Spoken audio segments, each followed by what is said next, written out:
अस्सलाम वालेकुम, मेरा नाम है कोमल और अगर आप लोग मेरी वीडियोस पहले भी देख चुके हैं तो आप लोग ये जानते होंगे कि मैं सिडनी में रहती हूँ। सिडनी ऑस्ट्रेलिया की एक स्टेट न्यू साउथ वेल्स की सबसे बड़ी सिटी है और मेरी आज की वीडियो आप लोगों के बहुत काम आने वाली है अगर आप लोग ये चाहते हैं कि आप लोग भी ऑस्ट्रेलिया को विज़िट करें, या अगर आप ऑस्ट्रेलिया में रहते हैं और आप चाहते हैं कि आपकी कोई फैमिली, कोई रिलेटिव्स, कोई फ्रेंड्स आपको विज़िट करें।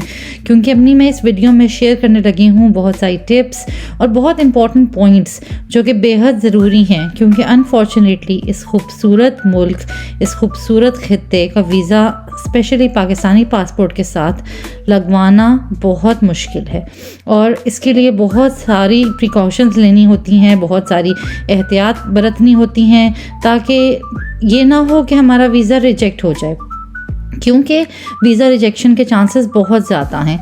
और अगर हम वो सारी बातें और वो सारी एहतियात जो है बरतेंगे तो मुमकिन है कि हमारा वीज़ा लग जाए, जैसे कि मेरे पेरेंट्स का लगा।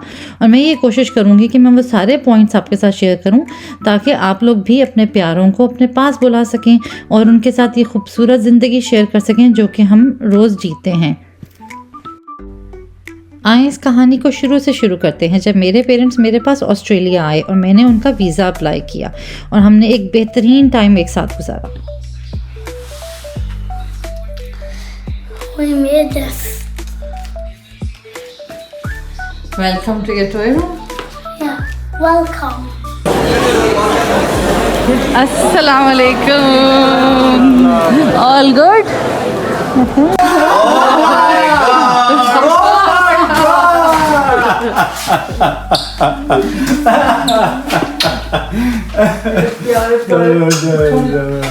छोटे से बच्चे हैं। Musa is a big boy now, mashallah. Hello, Muji. Lovely boy. What is this? So it says, guess who is excited to see?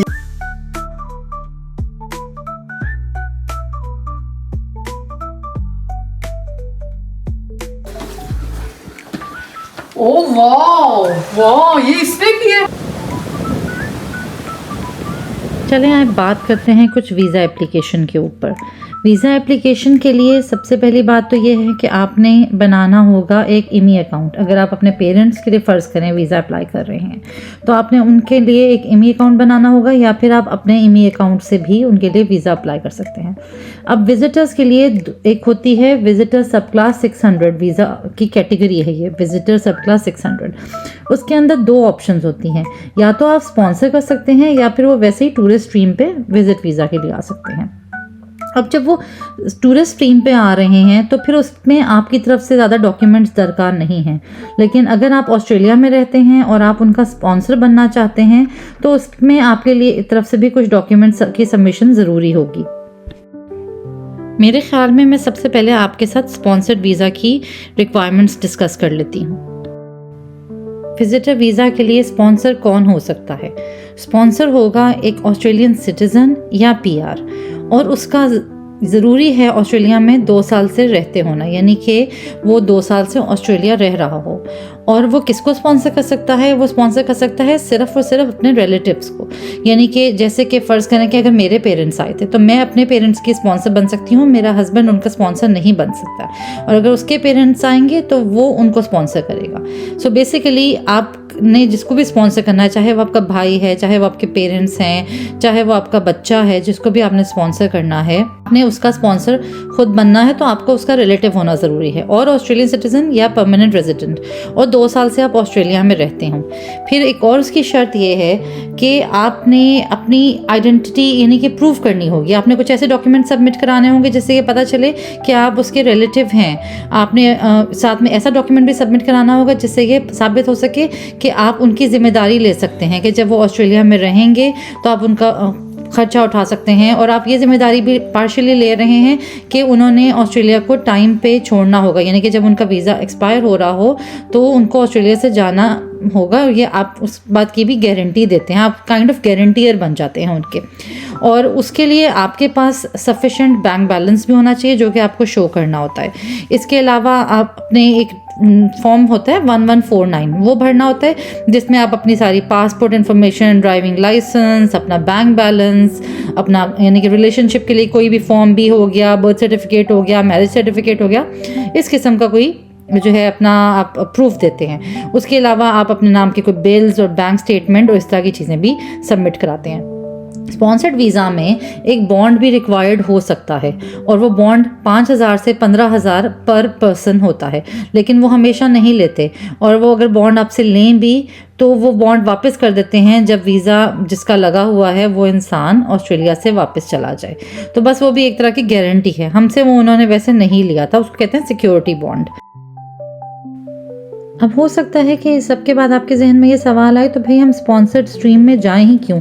हम स्पॉन्सर्ड फैमिली स्ट्रीम में जाके बॉन्ड भी दे रहे हैं, हम एक्स्ट्रा डॉक्यूमेंट्स भी जमा कराने पड़ रहे हैं, तो हम सीधा सीधा टूरिस्ट स्ट्रीम ही क्यों ना अप्लाई करते हैं? तो इसके चांसेस ज़्यादा होते हैं वीज़ा लगने के, और जैसे कि मैंने पहले भी ये बयान किया कि वीज़ा लगना बहुत मुश्किल है, और उसके लिए जितनी भी हम जो लिमिटेशंस हैं उनको रिमूव कर दें तो उतना ही अच्छा है। बंद कर दो, बंद कर दो।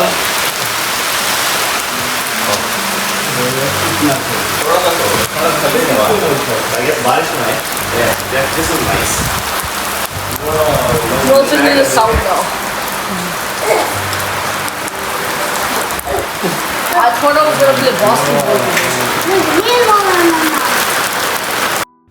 मेरे जहन में और भी बहुत सारी बातें और पॉइंट्स आ रहे हैं, लेकिन फिर वीडियो बहुत लंबी हो जाएगी।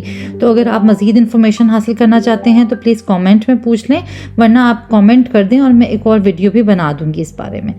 अच्छा, अब बात करते हैं हम वीज़ा एप्लीकेशन के बारे में, यानी कि जो वीज़ा एप्लीकेशन है उसमें क्या क्या रिक्वायर्ड है और उसको हम कैसे फुल प्रूफ बनाने की कोशिश कर सकते हैं। पहली बात तो ये हो गई कि आप राइट वीज़ा स्ट्रीम यूज़ करें, कि आपने टूरिस्ट स्ट्रीम लेनी है या फिर आपने फैमिली स्पॉन्सर्ड स्ट्रीम लेनी है, ये आप डिसाइड कर लें। अगर तो आपकी कोई इधर फैमिली है और वो स्पॉन्सर कर सकती है तो सबसे अच्छा होगा कि आप फैमिली स्ट्रीम लें।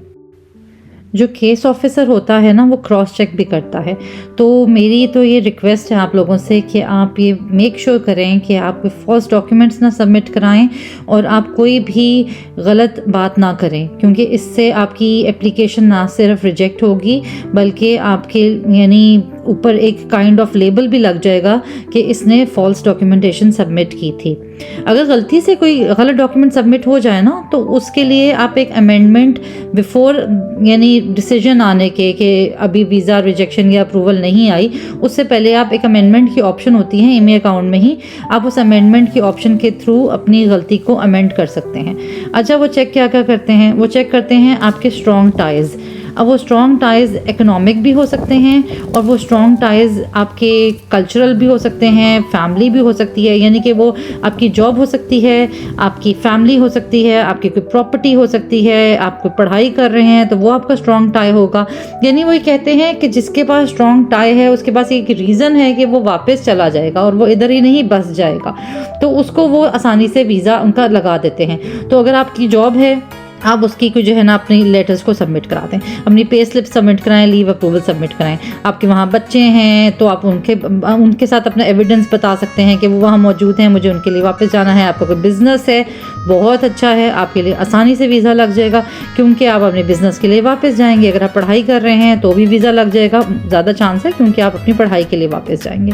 तो इस तरह के जो स्ट्रॉन्ग टाइज़ हैं वो सबमिट कराना बहुत ज़रूरी है। इसके अलावा कि आपने ये भी बताना है कि अगर आपकी अच्छी कोई ट्रैवल हिस्ट्री है तो आप अपनी वो ट्रैवल हिस्ट्री शेयर करें, ज़रूर शेयर करें, क्योंकि उससे भी वीज़ा लगने का चांस बढ़ जाता है।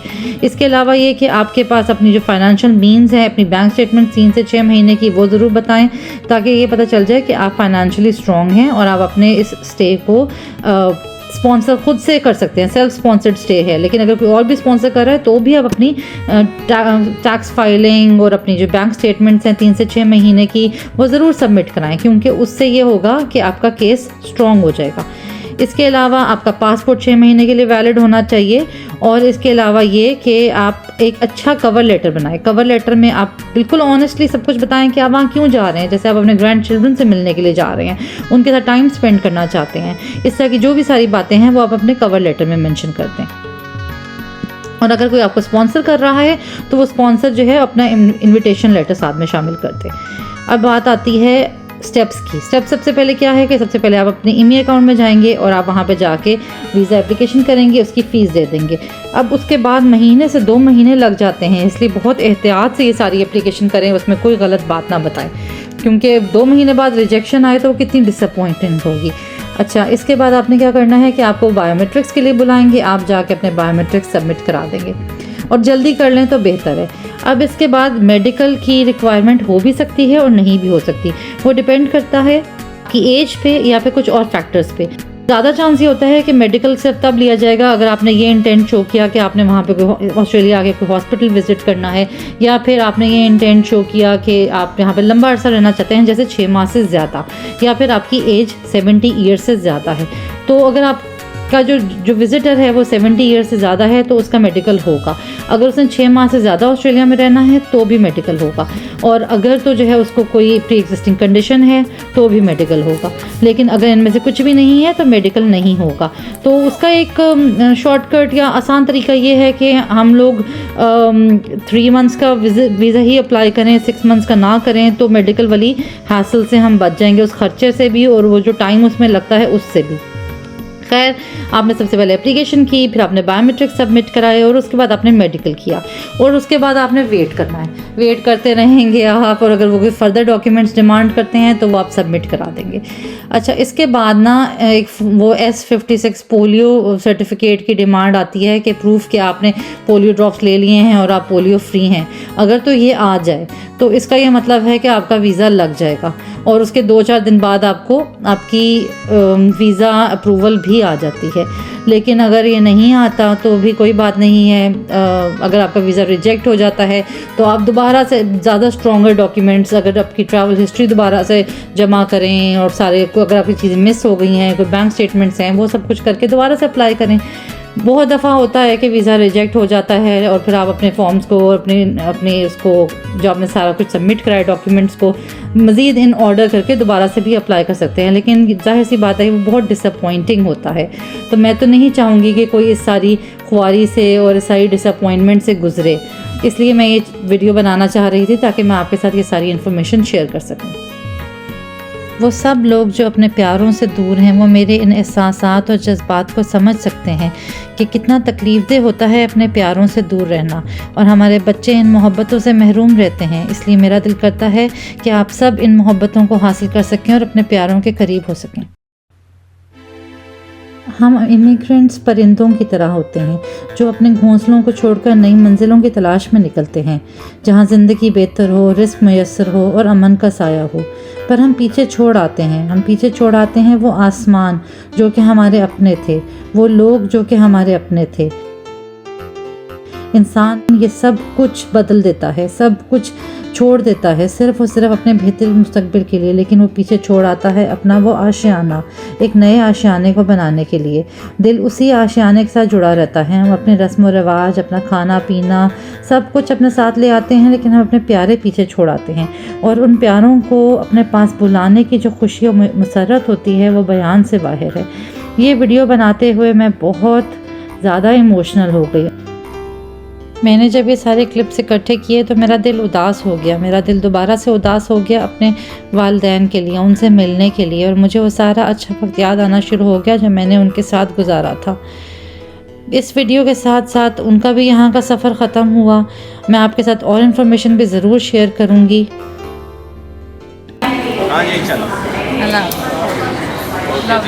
बच्चों को प्यार देना। मैंने बहुत मेहनत से ये वीडियो बनाई और आपके साथ ये सारी इन्फॉर्मेशन शेयर की। अगर तो आपको मेरी इस वीडियो से फ़ायदा हुआ या आपको मेरा चैनल पसंद आया तो इसको प्लीज़ सब्सक्राइब करें और अपने फ्रेंड्स और फैमिली के साथ ज़रूर शेयर करें। मैं आपके साथ और इन्फॉर्मेशन भी शेयर करूँगी और भी बहुत इन्फॉर्मेटिव वीडियोस बनाऊंगी, लेकिन प्लीज़ मेरे चैनल को सपोर्ट करते रहें और अपना बहुत ज़्यादा ख्याल रखें। मुझे अपनी दुआओं में याद रखें, और मेरी दिल से दुआ है कि आप सब लोग जो कि अपने वालिदैन से, अपने प्यारों से मिलना चाहते हैं, अल्लाह आप लोगों की मदद करे, आप लोगों के लिए आसानी करे और हम सब को अपने ख़ास हिफ्ज़ व अमान में रखें। मेरी दुआ है कि अल्लाह हम सब को हमारे प्यारों से मिला दे और हमारे दिल में कोई दूरी, कोई दर्द, कोई तकलीफ़ ना रहे। अल्लाह आप सब का हामी और नासिर हो। अपना बहुत ख्याल रखें, दुआओं में याद रखें। अल्लाह हाफ़िज़।